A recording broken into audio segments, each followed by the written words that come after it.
ओम श्री साईनाथाय नमः। आइए आज बाबा की परम कृपा से हम अध्याय 40 को आरंभ करेंगे। इस अध्याय में श्री साईं बाबा की दो कथाओं का वर्णन किया गया है। पहली कथा श्री बी देव की माता के उद्यापन समारोह में सम्मिलित होना और दूसरी कथा हिमाटपंथ के सहभोज में चित्र के रूप में प्रकट होना।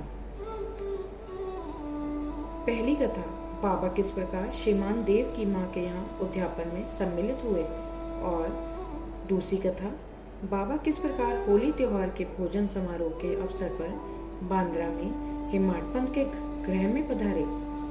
प्रस्तावना। श्री साईं समर्थ धन्य हैं, जिनका नाम बड़ा सुंदर है। वह सांसारिक और आध्यात्मिक दोनों ही विषयों में अपने भक्तों को उपदेश देते हैं और भक्तों को अपना जीवन ध्येय प्राप्त करने में सहायता प्रदान कर उन्हें अपनी शक्ति प्रदान करते हैं। वे भेदभाव की भावना को नष्ट कर उन्हें अप्राप्य वस्तु की प्राप्ति कराते हैं। भक्त लोग साईं के चरणों पर भक्तिपूर्वक गिरते हैं और श्री साईं बाबा भी भेदभाव रहित होकर प्रेम पूर्वक भक्तों को हृदय से लगाते हैं।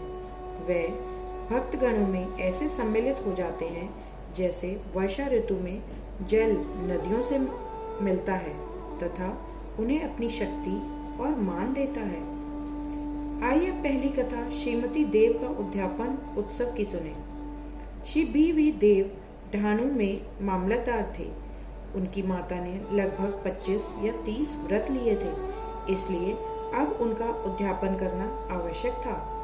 उद्यापन के साथ साथ 100-200 ब्राह्मणों का भोजन भी होने वाला था। श्री देव ने एक तिथि निश्चित कर बापू साहेब जोग को एक पत्र शिरडी भेजा।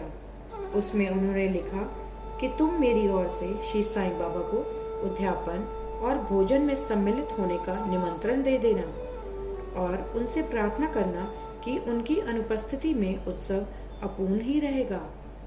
मुझे पूर्ण आशा है कि वे अवश्य ढाणू पधार कर दास को कृतार्थ करेंगे।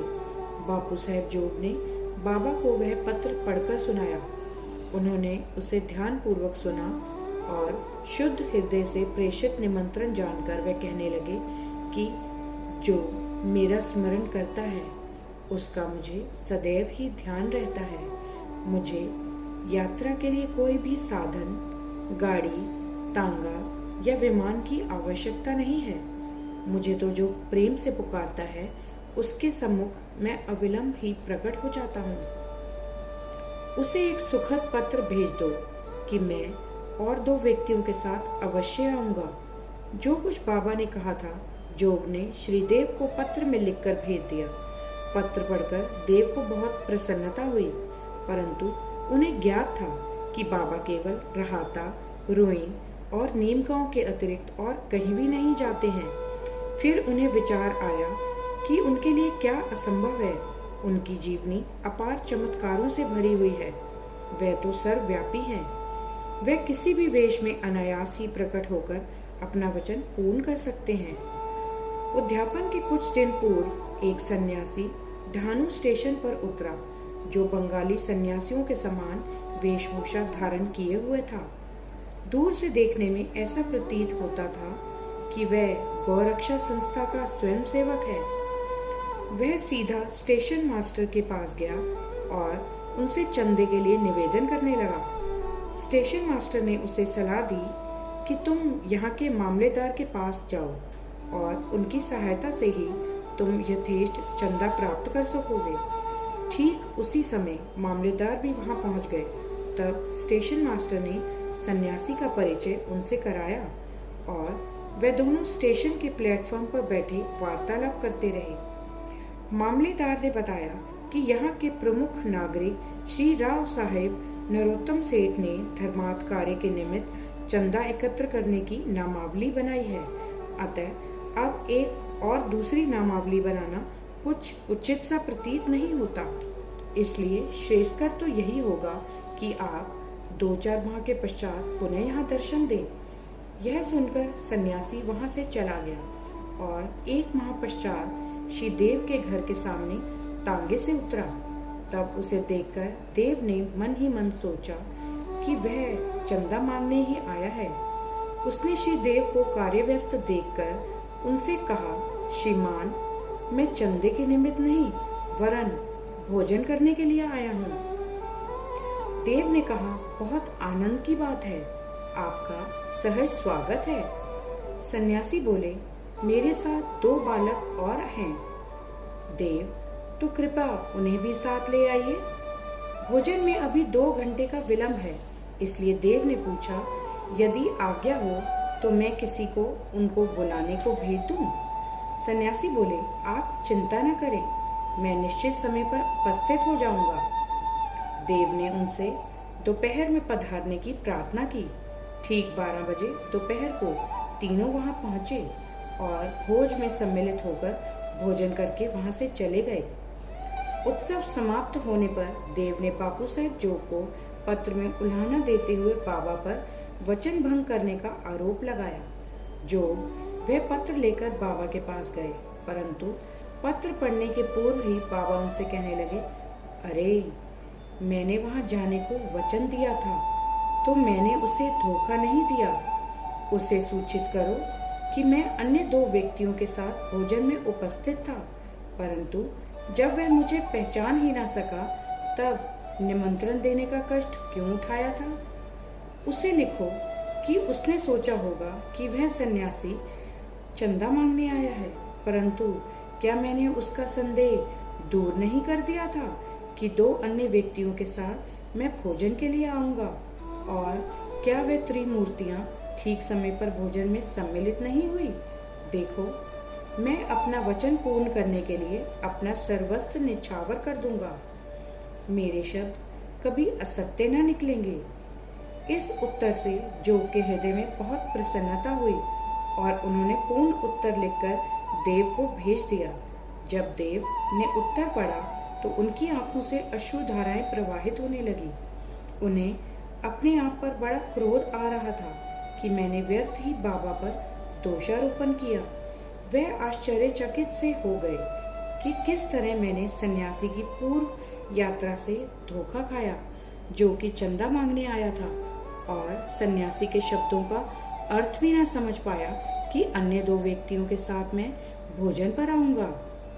इस कथा से विदित होता है, जब भक्त अनन्य भाव से सद्गुरु की शरण में आता है, तभी उसे अनुभव होने लगता है कि उसके सब धार्मिक कृत्य उत्तम प्रकार से चलते हैं और निर्विघ्न समाप्त होते हैं। आइए अब दूसरी कथा हेमाड पंत का होली त्योहार पर सहभोज की सुने। अब हम एक दूसरी कथा जिसमें बतलाया गया है कि बाबा ने किस प्रकार चित्र के रूप में प्रकट होकर अपने भक्तों की इच्छा पूर्ण की। सन 1917 में होली पूर्णिमा के दिन हेमाड पंत को एक स्वप्न हुआ। बाबा उन्हें एक सन्यासी के वेश में दिखे और उन्होंने हेमाड पंत को जगाकर कहा कि मैं आज दोपहर को तुम्हारे यहाँ भोजन करने आऊंगा। जागृत करना भी स्वप्न का एक भाग ही था, परंतु जब उनकी निद्रा सचमुच में भंग हुई तो उन्हें ना तो बाबा और ना ही कोई अन्य सन्यासी दिखाई दिया।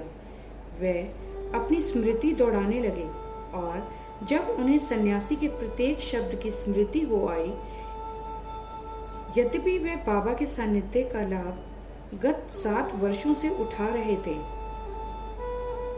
तथा उन्हीं का निरंतर ध्यान किया करते थे, परंतु यह कभी भी आशा नहीं थी कि बाबा भी कभी उनके घर पधारकर भोजन कर उन्हें कृतार्थ करेंगे।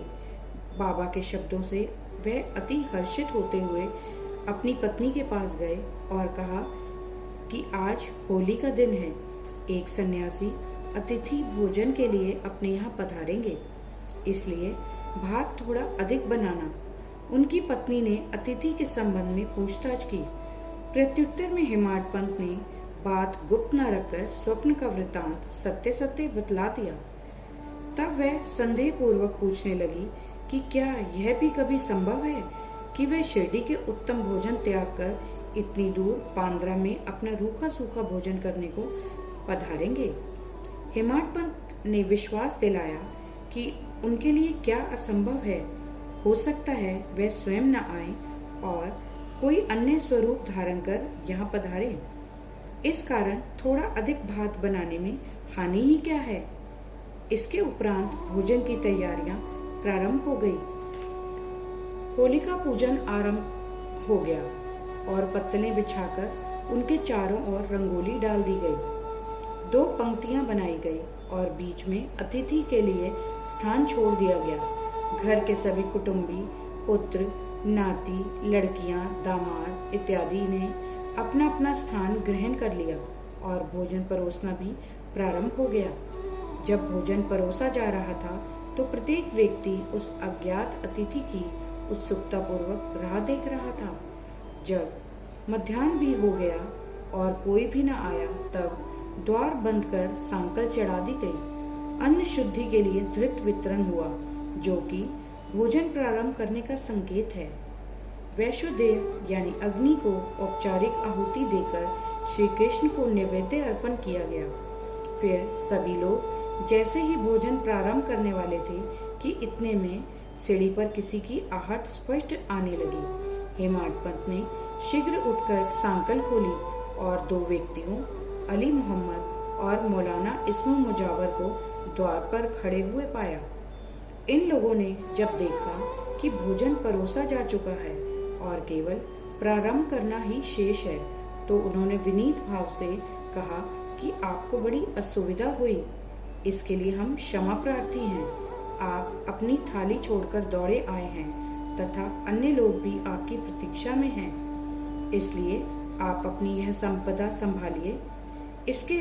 इससे संबंधित आश्चर्यजनक घटना किसी अन्य सुविधाजनक अवसर पर आपको सुनाएंगे। ऐसा कहकर उन्होंने पुराने समाचार पत्रों में लिपटा हुआ एक पैकेट निकालकर उसे खोलकर मेज पर रख दिया। कागज के आवरण को जो ही हेमाड पंत ने हटाया तो उन्हें बाबा का एक सुंदर बड़ा चित्र देखकर महान आश्चर्य हुआ। बाबा का चित्र देखकर वे द्रवित हो गए।